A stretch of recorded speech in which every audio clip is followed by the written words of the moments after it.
Right, I couldn't find a resource online for this, so I thought I'd post this up. This is Slope Soarer MiG 7 made out of corrugated plastic. I was attracted to this because of the cheapness of doing it. You can get the plastic from hardware stores or maybe offcuts from a sign place near you. The plans are available online and there's a link below. There's a lot of different models you can make with this.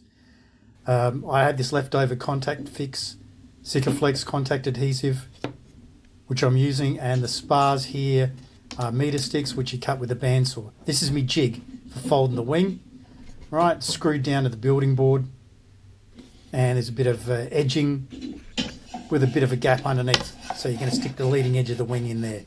That gap's about 8 mil. So here's the wing. All the black bits, it's all ripped up. It's rough as guts because that's where I pulled the old contact adhesive off. Bloke up in Newcastle reckons don't get too precious about it. I was going to chuck this out, but I'm going to give it a go and see how it comes up. But because there was no resource online, there is one for the fuselage, which I'll put a link down below. Bending your leading edge on your fold there, right? That fold goes in under the jig, right? And that's held down fast. So contact adhesive onto the spar, onto the lines on the plan. You need to give it about at least an hour to go off. You could do it up to 2 hours, but 15 minutes, it just doesn't get going hard enough. And once it sticks, you can see all the black shit everywhere.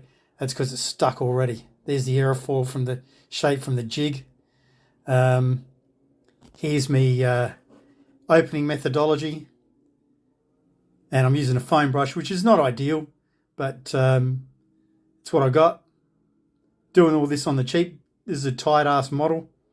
So you paint it on your spar lines, paint it on your top and bottom of your spar, and you paint it around the wingtip and the trailing edge. All right. Much later. So we don't want to stick the tip down because that gives you a washout at the end. It may very well be stuck down after you see what happens with the weights. Now make sure you get this in line. You only get one shot, not like I fucking did. Yeah, she's a bit out of line at the end. You can also see that the underside's not stuck down. You want to block the underside of the wing up later on to get a bit of washout in it. Apparently that stops the tip stalling, or so I've been told. So now we've creased that fold line with the Phillips head. We push the leading edge into the jig, and the fold takes place from the root to the tip. I was going to say just the tip, but no, you have to do it from the root to the tip in that order. This is why this jig really helps. The first time I tried to do this, it was shit. That's why I ripped the wing apart, and then I spoke to old mate, and he said don't get too precious about them things. Now we're going to weight it down with some Bathurst Brick Company bricks. You might see the BBC on it, and here we can see we've got the aerofoil shape there, the flat bottom and the curved top, which is why things fly, because they generate lift.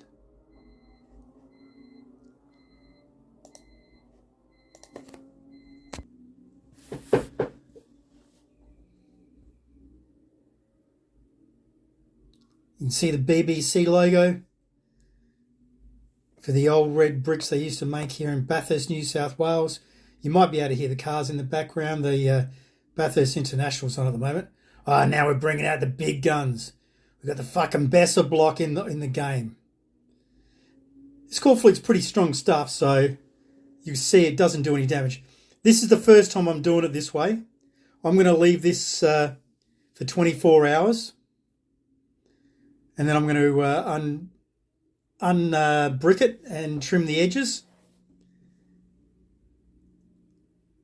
Now, I was also wondering about servo setup. Old mate Craig has sent some photos of his wing.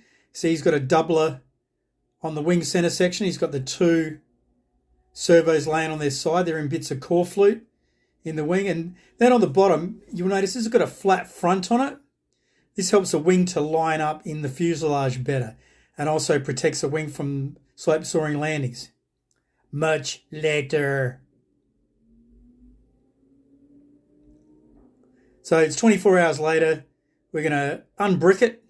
Is that a word? I don't know. Got a lot of backlight coming through that window, so I've got all the lights on and the desk lamp on there. So it looks pretty good. We've still got an aerofoil shape.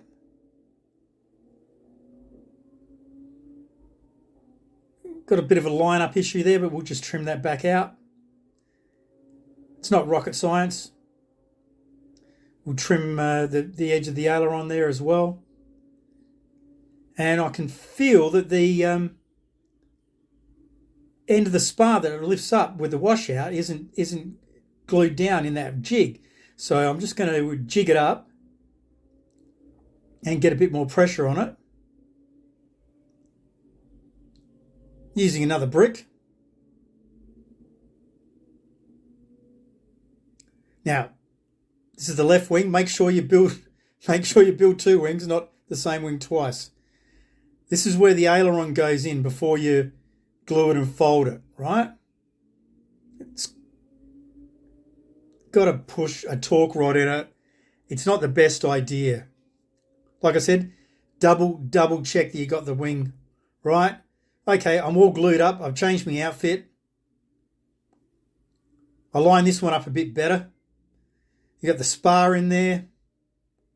Contact adhesive's gone off for an hour. It's pretty tough. So now we'll fold it, push it into the jig. See, I've already pre-applied the national markings. It's a MiG, so it gets a red star. Once again, from the root to the tip with the old man hands. That's just the angle of the light. I'm not really that old. The bricks go on the second wing. And Bob's your uncle. It's as easy as that. Once again, this will get trimmed up. I'm going to put in a piece of 5mm aileron in there, and I'm going to mount my ailerons a little bit differently. But that gives you enough of an idea to know what to do to actually get the wing shape to work out. Buy good contact cement and make sure you've got a few bricks there. This is Matthew, the All Thumbs Bum. Give us a thumbs up if you watched this so far. Cheers.